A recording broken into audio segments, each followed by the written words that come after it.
All right, let's dive into this deep dive into H.G. Wells' The Time Machine. You know, you sent us the full text. Yeah. And you're really eager to explore its ideas beyond just the plot. Yeah. So buckle up. Definitely. We're about to unpack Wells's intricate world. It's a wild one. Oh, yeah. From the nature of time to the potential pitfalls of progress. Inequality. Well, and what's fascinating about it, I think, is how relevant it still feels today. Oh, absolutely. You know, over a century later. Yeah. It's almost like Wells had a glimpse into our own time. Yeah. And all the complexities, you know. Yeah. It's pretty incredible. Let's start with the time traveler's concept of time as the fourth dimension. Okay. He claims it's not this separate intangible thing, Right. but a dimension just like the spatial ones we move through every day. Yeah, I mean that was groundbreaking for its time. Back then people generally saw time as this linear, unstoppable force. Mm-hmm. But the time traveler argues if we can travel through space, why not time? Makes you wonder, what would you do with a time machine? Right. You know, peek into historical events, maybe see what's in store for humanity. I know. Possibilities are pretty mind-boggling.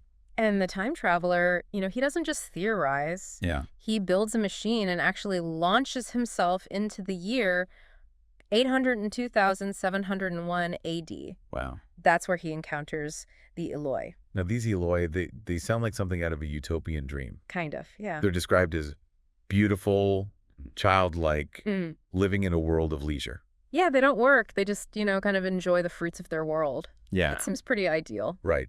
And at first, the time traveler thinks he's found proof of his theory. Right. An automatic civilization. Yeah. Where humanity has reached a state of perfect comfort, security. At least on the surface. But then things take a darker turn. Yeah. With the introduction of the Morlocks. Right. They dwell underground. Right. They're tending to the machinery. Right. That sustains the Eloi's lifestyle. Keeping everything running. Yeah. Behind the scenes. But they are anything but idyllic. No. They're described as pale, ape-like creatures.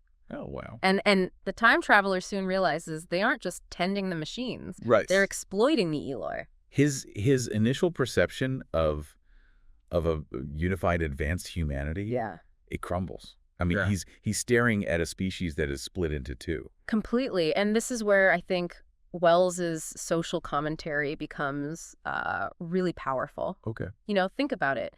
The Eloi, with their unearned leisure, they could represent this detached elite, while the Morlocks, toiling in darkness, reflect an exploited working class. It's chilling. Yeah. Makes you wonder if we're seeing echoes of this division in our own society. Oh, absolutely. I mean, Wells was a socialist, you know, deeply concerned about the inequalities of his time. This journey to the future, it wasn't just a fantastical adventure for him. Right. It was a way to hold a mirror up to his own present, a warning about what unchecked social stratification could lead to. He suggests that progress, without addressing these inequalities, could actually lead to humanity's downfall. And let's not forget the time traveler's personal journey. I mean, this isn't just a detached observation. Right. He loses his time machine. Oh, wow. He's hunted by the Morlocks. He's forced to confront the brutal reality of this so-called utopia. Yeah. And that trauma stays with him, even when he returns to his own time. So he comes back not just with a story, but with a stark warning about what the future might hold. Exactly. And we'll delve into his return and the reactions to his tale in the next part of our deep dive. This time traveler, he returns from this harrowing future, carrying this burden of knowledge, this chilling glimpse into what might be. Right. But how do people react to his story? Yeah. Well, not well at all. I mean, he shares his experiences with his dinner guests, but they struggle to believe him. You know, the future he describes is so far removed from their reality. It's so unsettling. So they dismiss it as a wild tale. You know, it must have been incredibly frustrating for him. Oh, I can imagine. Imagine going through all that, witnessing such a different reality, only to be met with disbelief. Right. Makes you wonder if those dinner guests, they represented something more Absolutely. I think they embody the complacency, the blindness to potential dangers that Wells was critiquing. Yeah. They are comfortable in their present, unwilling to face the uncomfortable possibilities of the future. And even the time traveler himself starts to doubt his own memories. Yeah. He shows his scars, presents these withered flowers from the future. Right. But even he seems to waver a bit, It's like the experience was so profound, so traumatic, that it's slipping away from him. And this is where I think Wells masterfully blurs the lines between fact and fiction. Okay. He forces us, the readers, to question, was this a genuine journey through time, or a psychological breakdown? Or perhaps a bit of both. Yeah, maybe. Could the time traveler be trying to convince himself just as much as his dinner guests? That's a fascinating question. It speaks to the very nature of truth and how our perception shapes what we believe. Right. After all, if we're not prepared to see something, do we even recognize it when it's right in front of us? And the time traveler doesn't give up, does he? No, he doesn't. Despite the skepticism, the doubt, he decides to venture back into the unknown. He can't resist. Yeah. He can't resist the allure of time travel, the potential for discovery, even after the horrors he has witnessed. Yeah. It's like an addiction, a need to push the boundaries of knowledge, no matter the risk. But this time he disappears, leaving behind only his time machine. Right. Did he truly journey back to that future? Or did something else happen entirely? Well, Wells leaves us hanging, and I think that's deliberate. Yeah. He wants us to grapple with the mystery, the uncertainty of what lies ahead. It's a reminder that the future isn't set in stone. It's a vast unknown landscape shaped by our choices. It's like he's saying the future isn't some passive thing we just drift towards. Right. It's something we actively create. Exactly. And with that, he leaves us with this profound question.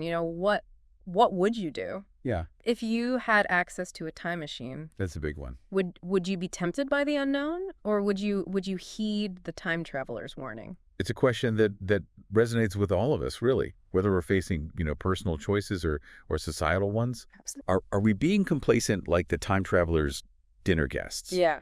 Or are we willing to confront uncomfortable truths and take responsibility for the future we're creating? Yeah.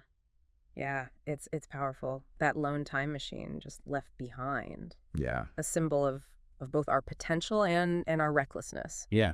And it brings us back to the core of what Wells was trying to say with the time machine. Right. I mean, he wasn't just, spinning a yarn about time travel. No. He was using it as a lens Yeah. to examine the complexities of his own society. Yeah. And the potential consequences of the choices that we make. Right. We talked about the social commentary, the division between the Eloi and the Morlocks. Right. But there's also this deeper message about the dangers of unchecked progress. Exactly. Good. Wells seems to be suggesting that technological advancements, without a corresponding evolution in our social consciousness, can lead us down a pretty dangerous path. It's like he's saying we can't just focus on building bigger and better machines. Right. We have to consider the human cost, the ethical implications, and how these advancements will affect our relationships with each other and the world around us. He challenges us to consider what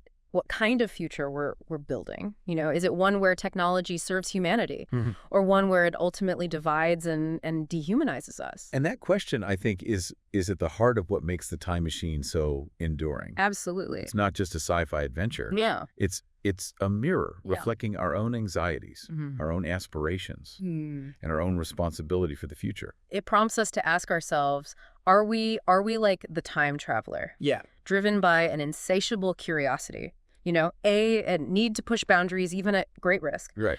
Or are we like his dinner guests, content to remain in our comfortable present, ignoring the warnings and the potential consequences of our actions? It's a choice we all face. Not just with time travel, but with every decision we make. Right. Every path we choose. And perhaps that's the most profound message of the time machine, Right. that the future isn't predetermined. Yeah. It's a canvas waiting to be painted by our choices, our values, and our collective actions. We hope this deep dive into the time machine has given you some food for thought. Yeah. And maybe even sparked your own curiosity about the complexities of time, progress, and the choices that shape our future. Remember, the future isn't something that just happens to us. It's something that we create. So, What kind of world do you want to build?